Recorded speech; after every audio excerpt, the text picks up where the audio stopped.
ಜಮ್ಮು ಕಾಶ್ಮೀರದ ಪಹಲ್ಗಾಮ್ನಲ್ಲಿ ನಡೆದ ಭಯೋತ್ಪಾದಕ ದಾಳಿಗೆ ಇಂದು 1 ವರ್ಷ ಪೂರ್ಣಗೊಂಡಿದೆ.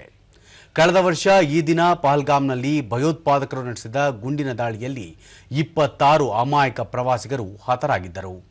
ಇಡೀ ವಿಶ್ವವೇ ಈ ಭಯೋತ್ಪಾದಕ ದಾಳಿಯನ್ನು ತೀವ್ರವಾಗಿ ಖಂಡಿಸಿತ್ತು.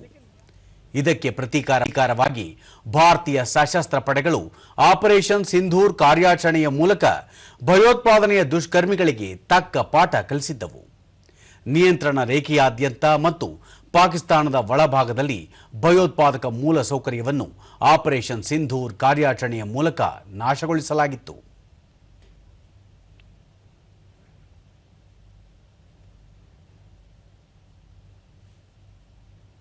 Those who do not understand the language of peace and Pahalgam ದಾಳಿಯ ಕುರಿತು ಸಾಮಾಜಿಕ ಜಾಲತಾಣದಲ್ಲಿ ಪ್ರತಿಕ್ರಿಯಿಸಿರುವ ಉಪರಾಷ್ಟ್ರಪತಿ ಸಿಪಿ ರಾಧಾಕೃಷ್ಣನ್, ದಾಳಿಯಲ್ಲಿ ಮೃತಪಟ್ಟವರನ್ನು ಶ್ರದ್ಧಾಪೂರ್ವಕವಾಗಿ ಸ್ಮರಿಸುತ್ತೇನೆ. ಆ ಭೀಕರ ಮತ್ತು ಘೋರ ಭಯೋತ್ಪಾದಕ ಕೃತ್ಯದಲ್ಲಿ ಬಲಿಯಾದ ಮುಗ್ಧ ಜೀವಗಳು ನಮ್ಮ ಸ್ಮರಣೆಯಲ್ಲಿ ಅಚ್ಚಳಿಯದೆ ಉಳಿದಿವೆ.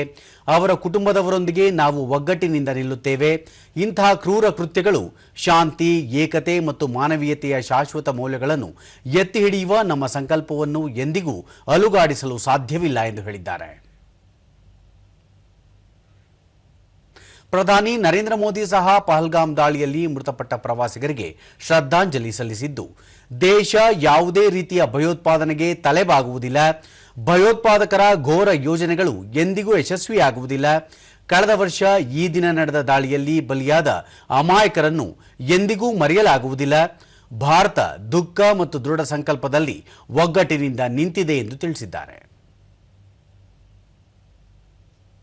ರಕ್ಷಣಾ ಸಚಿವ ರಾಜನಾಥ್ ಸಿಂಗ್ ಪಹಲ್ಗಾಮ್ನಲ್ಲಿ ನಡೆದ ದುಷ್ಕೃತ್ಯದ ಭಯೋತ್ಪಾದಕ ದಾಳಿಯಲ್ಲಿ ಮೃತಪಟ್ಟವರಿಗೆ ಶ್ರದ್ಧಾಂಜಲಿ ಸಲ್ಲಿಸಿ, ದೇಶ ತನ್ನ ಮೇಲೆ ಉಂಟಾದ ಗಾಯಗಳನ್ನು ಎಂದಿಗೂ ಮರೆಯುವುದಿಲ್ಲ. ಜನರಿಗೆ ಹಾನಿ ಉಂಟು ಮಾಡುವ ಅಥವಾ ನಮ್ಮ ಏಕತೆಯನ್ನು ಅಡ್ಡಿಪಡಿಸುವ ಯಾವುದೇ ಪ್ರಯತ್ನವನ್ನು ಸಮರ್ಥವಾಗಿ ಎದುರಿಸಲಿದ್ದೇವೆ ಎಂದು ಹೇಳಿದ್ದಾರೆ.